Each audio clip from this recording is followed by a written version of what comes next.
Thank you, Madam President. Madam President, I come to the floor today as the Senate returns to help the country recover from coronavirus.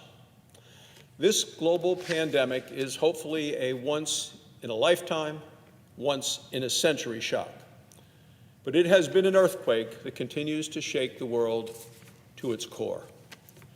Tragically, we have lost tens of thousands of Americans to the disease, and our hearts go out, as well as our prayers, to each of those impacted and all of their loved ones.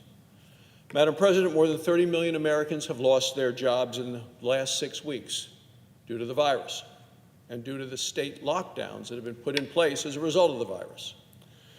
People want and they need to get back to work as soon as possible.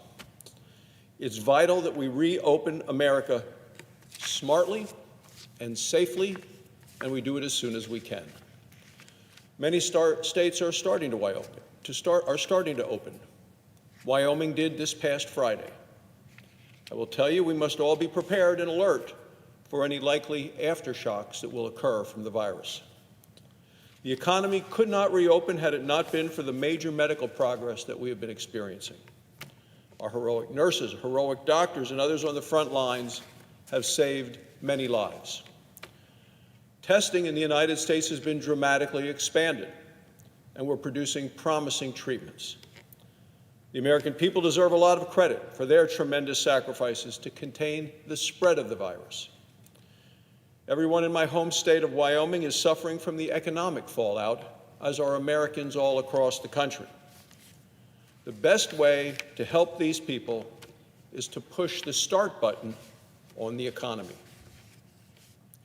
The Senate is in session and will consider taking additional targeted, temporary, and bipartisan relief measures. We're now assessing the impact of the relief money that's already been spent. Now, we do know what has worked. We know that the Paycheck Protection Program, the funds for the go to the mom and pop small businesses that are part of the CARES Act, we know that that program has saved 30 million jobs. Small businesses are the backbone of our economy, the engine of job creation. And in Wyoming, the program has been very successful and very popular. You know, before the pandemic, Madam President, the United States had record job growth and record low unemployment. Our economy will bounce back. There is no question in my mind. As we look to the future in terms of recovery legislation, what we need to do is to prevent a second epidemic. And I have great concern, Madam President, that that second epidemic will be that of frivolous coronavirus lawsuits. Any future legislation must focus on the virus and must include reasonable liability protections for the hard-hit healthcare workers and for American employers. Opportunistic trial lawyers are already advertising, and they are targeting the same healthcare workers and the same small businesses that we have assisted during the crisis. Ironically, the relief money could end up lining the pockets of greedy trial lawyers. As businesses bravely begin to reopen, class action lawsuits are being planned nationwide. Ambulance chasers are running recruitment ads right now that read, quote, "Receive a free coronavirus lawsuit review." Goes on to say, "Call if you or a loved one has been diagnosed with COVID-19 and you believe another party's negligence caused exposure." Nursing homes appear to be the prime target. An ad from one Florida lawyer who describes himself as a coronavirus exposure lawyer encourages action for nursing home negligence.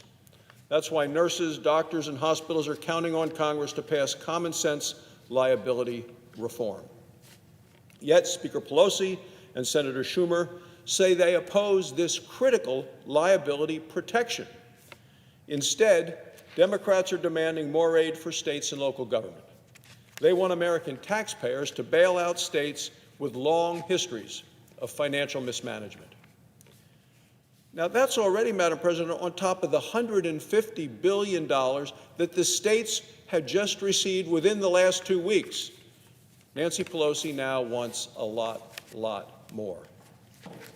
Madam President, we've put the full force of the American government in this fight against coronavirus. We cannot afford to allow an avalanche of abusive lawsuits to crush our awakening economy. Republicans will insist on a legal shield for essential workers and for businesses before spending another dime. It is our job to do everything that we can to get people back to work and back to work safely. Madam President, the physical and economic health of our country is at stake today. We're continuing to deliver financial support plus medical help to all people across the country. One thing is clear: trial lawyers should not profit from our nation's pain.